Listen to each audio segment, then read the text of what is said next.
Right, my name is Jeffrey Ash. I'm a member of the Devon Farmer Action Group on reducing antimicrobial use in dairy farms.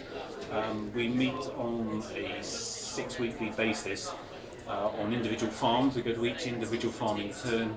We look at what each farm is doing, look at his strong points, look at his weak points, make suggestions as to how we as farmers feel that we could make improvements to what he's doing.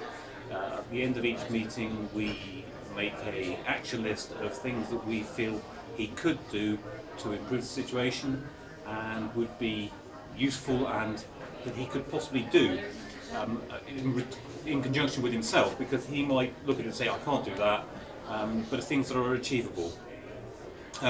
Personal point of view, I'm come to it with using critically important antibiotics, which I personally wanted to eliminate, and I feel I have possibly achieved that.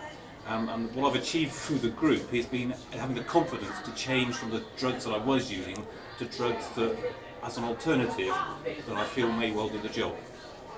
Yeah, I'm Stephen Radford. I also love with Jeff. We go to the discussion group and we sort of meet every 6 weeks. What I like about the group is that we're sort of 6 or 8 farmers and we're sort of very open. We don't mind sort of discussing things that we do. We discuss the good things that we do as well as the bad things we do. And each farm visit, we always seem to pick up on one thing. And one of the visits we did, we had the farmer had a little bit of a problem with calves. In his cow's shed, it was a very isolated shed. Not a lot of air movement, and discussing with the farmers at the actual meeting how we could just remove a few sheets from the roof. We thought about improve the airflow in the shed, which was on the first meeting we did too. We've been to other meetings where the second farm we visited, he had a little bit of a problem with his cows weren't all lying in cubicles, and we sort of come up with some suggestions of how he could improve that.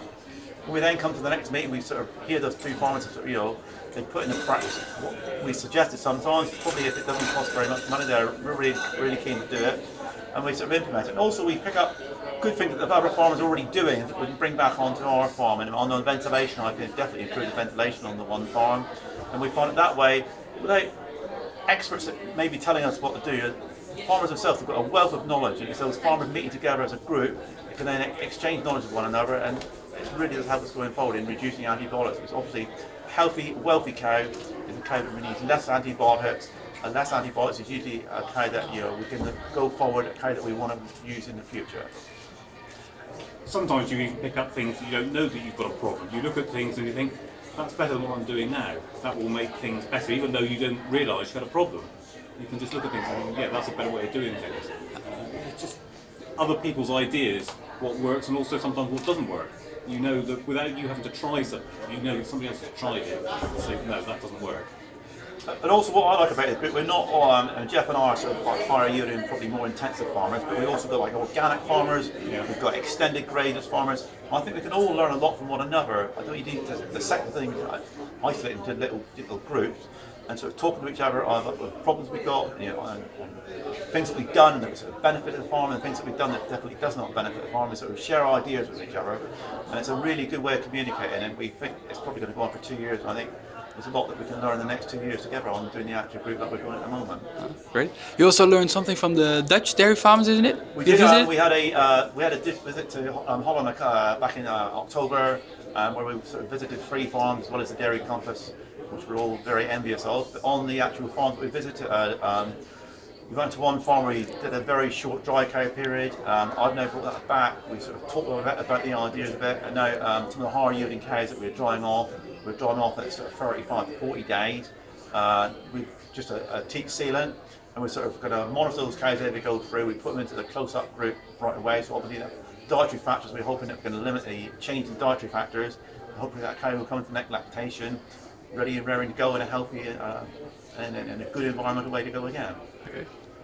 So on the shortened dry cow period, I had a situation where I had reduced accommodation for dry cows, and I had been doing reduced dry cow periods in the past, but not confident that I was doing the right thing. But after having seen some of the research and the practice in Holland, I'm now more confident that what I'm doing is not wrong. It does work, and I'm not wrong to be doing it.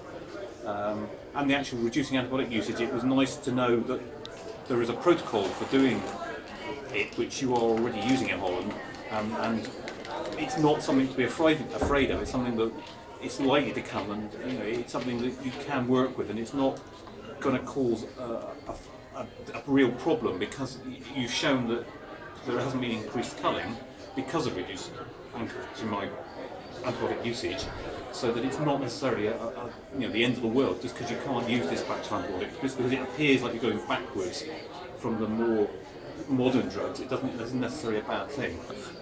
Last wise words for other farmers. Advice to the other farmers, I always say, you know, get into groups like this, you know, joining groups. And knowledge sharing is the cheapest thing that you can get, is, you know, another farmer's knowledge. And if we've more groups that can get together like this here, and I think, you know, the knowledge that's out there within farmers themselves is incredible. Just talking to other farmers, the problem shared is the problem halved. You know, sometimes you get a problem and it gets really on top of you, and just talking about it with somebody else, even if they've got no solution, just the fact that they know that they've got the same problem can really make it a lot easier to live with.